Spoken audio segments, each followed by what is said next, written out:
নতুন চমক আমাদের মহিলা মহল এখনো তিনজন, আজকে তিনজন নেই এখানে, তিনজন উপস্থিত নেই। বড় মহিলা মহল আমাদের। আর প্রতিটা সিরিয়ালে মোটামুটি একটা মহিলা মহল কিন্তু থাকেই আর কি। আর চমকের কথা যেটা জিজ্ঞেস করলে সেটা বলবো যে আমাদের সিরিয়ালে কিন্তু ফার্স্ট এপিসোড থেকেই নানান বসো বসো মহিলাদের মহলে তুমি তো মহিলা একদম বিবাহিত চলে সরে এসে বসে, বিবাহিত পুরুষ বলে সরে বসে, আমিও বিবাহিত। হ্যাঁ, যেটা বলছিলাম যে চমক ফার্স্ট এপিসোড থেকেই আমাদের সিরিয়ালে এত টুইস্ট রয়েছে, এত ধামাকা রয়েছে, আমি আশা করছি দর্শকদের ভালোই লাগবে। আর বাকিটা এত মহিলা মহিলা মহিলা মহিলা বলা হচ্ছিল, একজন পুরুষ এসে বসেছে, তাকে জিজ্ঞাসা করো প্রথমে, তারপরে আমরা বলছি। না বলো, ভিলেন হয়ে বারংবার ফিরে আসে, এটা কতটা এনজয় করো? কারণ ভিলেনের চরিত্র ফুটিয়ে তোলার মধ্যেও কিন্তু একটা বিষয়, তুমি তো খুব সফট, চুপচাপ। সেটা তো বাইরে থেকে দেখে তোমরা বলছো, যে ঘর করে সে বলতে পারে যে আমি আসলে সফট চুপচাপ কিনা। বউকে জিজ্ঞেস করতে হবে কি। আমি তো যাই, আমাদের তো চুপচাপ থাকতে দেখিনি আমি কখনোই। কি করি আমি বলতো? সেটা তুমি চুপচাপ থাকো, কথা বলো, কি আর করবে? কথা তো বলবে, কি আর বোবা, কথা বলতে হবে। হ্যাঁ হ্যাঁ, লেগ পুল করতে খুব এরকম। তুমি ফেক মুখোশটা কি করে ধরে রাখো গো? অভিনেতা না ভালো আমি। ও শুনলে তো রানিদি অভিনেতা ভালো। হ্যাঁ, যা আমি তো বললামই না যেটা প্রশ্ন করলে।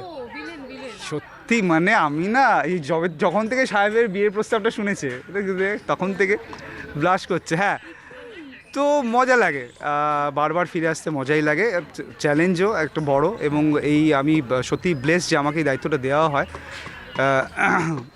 দেখো এতজন মানুষ আছেন সেখানে, আমাকে ওনারা ডেকে আমাকে এত বড় একটা দায়িত্ব দেওয়া মানে আমারও সেখানে একটা বড় দায়িত্ব হয়ে যায়। এবং সেটা যেমন এনজয় করি, একটা চাপও থাকে, কিন্তু at the end of the day সবাই এত ভালো, আমাদের ফ্লোরেও এত ভালো ভালো সহ অভিনেতা অভিনেত্রী সবাই মিলে হয়ে যায়। মানে আমি ওপেন টু সাজেশনস, তো সেটা যে কেউ দিতে পারে। মানে আমাকে আজকে মানুষও একটা বলে, পুনুদা এটা যদি এরকম করলে ভালো লাগবে, আমি শুনে নিই, অনেকে শোনেন না। আমি যখন এই সিরিয়ালে কাজ করছি, অভিনয় করছি, জাস্ট 3 দিন হয়েছে, অলরেডি সাহেব আর আমি কিন্তু প্রচুর কথা বলে যে এটা কি তাহলে এরকম করলে ভালো হতো সাহেব, বলতো তুই। I don't have any ego. তো আমার মনে হয় সেটা একটা প্লাস পয়েন্ট হয়, আমার সুবিধা হয়। আচ্ছা, এত বড় মহিলা মহল, তুমি কতটা টেনসড? না মহিলা পরিবেষ্টিত হয়ে কাজ করলে আমার ভালো লাগে। না আমি কাজে এন্থু পাওয়া যায়, চেনা মহিলা মহল তো, তাই চাপ নেই। না অচেনা হলেও চাপ নেই, ভালো তো, কাজে এন্থু বাড়ে। কাজে এসে সুন্দরী, এত সুন্দরী মহিলাদের যদি দেখা যায় তাহলে সেটা ভালো না। বউ মেয়েকে ছেড়ে বা মাকে ছেড়ে আসতে হয়, সেখানে যদি এসে সবাই পুরুষ, প্রচণ্ড বিশাল পেশিবহুল পুরুষ, প্রচুর লোমশ, তো ভালো লাগবে না খুব একটা। ঠিক আছে, ওটাই সমস্যা না, ব্রোজোন, পুরো ব্রোজোনে ঢুকে যায় না, এসে ওইটা দেখি ব্যাস শেষ। কি করবে, মানে একটা ব্রোজোনে চলে যায়, এটাই দুর্ভাগ্য না। না দুর্ভাগ্য না, ভাগ্য ঠিক আছে। মানে এটা অনেকটা তোমার কিন্তু আমাকে শিখিয়ে দিও তো এবার ব্যাপারটা, মানে কিভাবে ম্যানুপুলেট, মানে ওরাও বলছে এসে তোমাকে তো দেখে খুব মনে হয় তুমি চুপচাপ কথা বলছো, এই ম্যানুপুলেশনটা কিভাবে হয়? এটা হয়, এটা ভালো অভিনেতাদের সুইচ অন সুইচ অফ। তোমরা কিছু একটা অ্যাড অন করছিলে, কি অ্যাড অন করছিলে বলো? ভুলে গেলাম, কি বলতো? ওই যে ব্রোজনে চলে যায়, দেখা হলেই সবাই হ্যাঁ সুদীপদা কেমন আছে, ওকে নিয়ে আর কি বলবো আমি, এতটাই। হ্যাঁ মানে আমার ভাই তো, ভাইকে নিয়ে কি বলবো আর। আমাকে অনেক ছোটবেলা থেকে, হ্যাঁ সত্যিই তাই। আমি আছি ছোট, আমরা বড়বেলা থেকে দেখলেও আমিও, তাও দাদাই, তাই না? এই যে তোমাকে দাদা বলছে, তো দাদাই তো বলবো না, এই জোনের কষ্টটা হচ্ছে না। অন্যান্য মেয়ে অচেনা মেয়ে আসলে সে দাদা বললে কষ্ট হতে পারে, এই জোনের দাদাতে কোনো অসুবিধা নেই। হয় কি? হয় কি? না অসুবিধা হয় না। দেখ যদি দাদা না হতে হয় তাহলে তো সেটা প্রথমতে আমার থেকে আসতে হবে, সেটা আমি ইচ্ছে করলেই পারি। হ্যাঁ, তো অসুবিধা খুব একটা কিছু হয় না।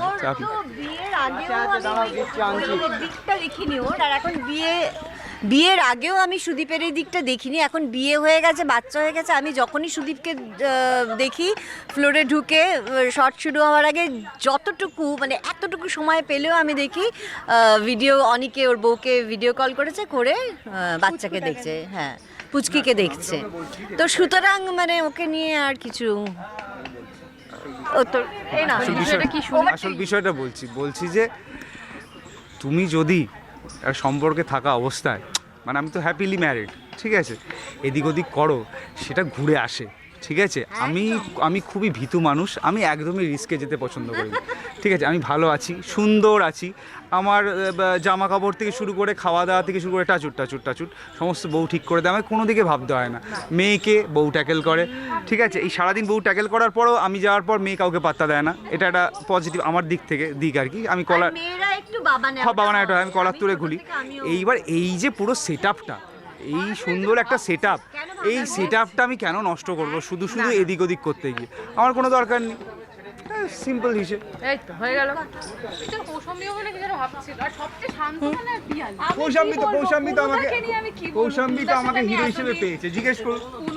আমি বলো পুনুদার সাথে আমি এতদিন ফুলকিতে কাজ করেছি, যখন যে প্রবলেম হয়েছে যা কিছু হয়েছে পুনুদাকে আমি বলতে পারি, সিনের ব্যাপারে হোক সিনের বাইরে হোক সবসময় ভালো পরামর্শই দিয়ে যায়, একদম অবশ্যই খুব ভালো গাইড। আর পুনুদার দাদা, আর পুনুদার সেটে থাকা থেকে শুরু করে মেকআপ রুমে থাকা থেকে শুরু করে সবসময় নিনি, মানে তিশা পুনুদার মেয়ের নাম, নিনি আর অনিন্দিতাদি বাইরে পুনুদার মা বাবা সবাইকে ছাড়া পুনুদা আর কিছু বোঝে না, মানে ফ্যামিলি ওরিয়েন্টেড মানুষ একজন। তো পুনুদাকে নিয়ে আর কি বলবো, সর্টেড লাইফ।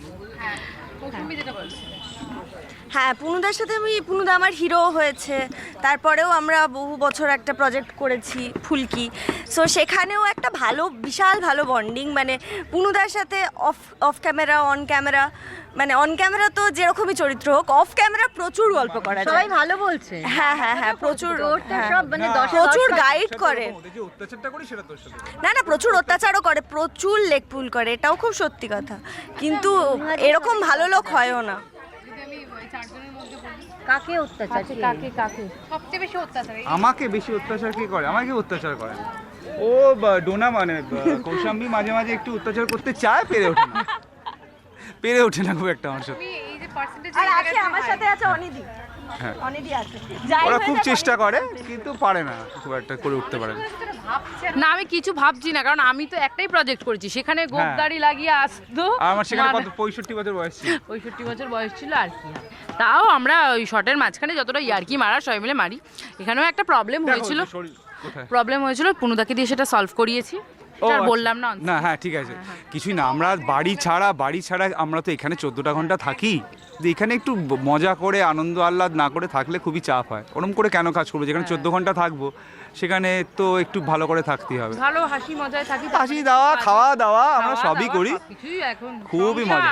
বলছো বলি দর্শক ভাবে তোমরা শুটিং এ খাওয়া দাওয়া আর হাসি ঠাট্টাই করো। করি তো। না করি, কিন্তু কাজ করি, নাহলে এপিসোডস গুলো যায় কি করে, টেলিকাস্টটা হয় কি করে, সেটাও করি। কিন্তু 14 ঘন্টা মানে বাড়ির থেকে বেশি সময় এখানে থাকি, বাড়িতে শুধু ঘুমাতে যাই, ফ্রেশ হয়ে খেয়ে দিয়ে চলে আসি, তো অবভিয়াসলি ভালোভাবেই থাকবো। আসছে গঙ্গা, সাঁতার কে কাটতে পারে? সবাই আমি সাঁতার কাটতে হইতে পারো, আমি সুইমার ভাই দাদা, আমিও সুইমার। আমি ক্যারেক্টারের কথা বলেছি, না আমি আমি সিন্ধুজা চ্যাটার্জি সাঁতার কাটতে পারেন কিনা আমি জানি না, তবে আমি অদিতি চ্যাটার্জি, আমি ক্লাস 5 থেকে ওয়াটার ব্যালে করতাম, অনেক ছোট থেকে আমি সাঁতার কাটি। আমি একটা মজার কথা শেয়ার করতে চাই। আমাদের শুটিং স্টার্ট হয়েছিল পানিহাটি থেকে, ঠিক আছে, মানে গঙ্গার, মানে আমাদের যে বাড়ি এটা দেখাচ্ছে পানিহাটিতে। তো এটা অনেকেই ভাববে যে হয়তো আমরা সত্যিকারের সাঁতার কাটিনি, কিন্তু এরকম একটা সিন ছিল, সিনটা আমি এখন বলছি না, রিভিল করছি না, বাট পানিহাটিতে রাত্রি 9টার সময় আমি আর গঙ্গায় ডুবে, মানে গঙ্গা নদীতে ডুবে আমরা শট দিয়েছি। তো এরকম একটা সিন আছে, তো আমরা খুব ভালো সাঁতার কাটতে পারি। একদম শেষ করবো, গঙ্গা কবে আসছে একটু দর্শককে জানিয়ে বলে দাও, বলো। এই গুরু দায়িত্বটা তো তুমি না। গঙ্গা আসছে সোম থেকে রবি রোজ রাত 9টায় শুধুমাত্র স্টার জলসায়। অবশ্যই দেখবেন এবং আমাদের ভালোবাসবেন, আশীর্বাদ করবেন।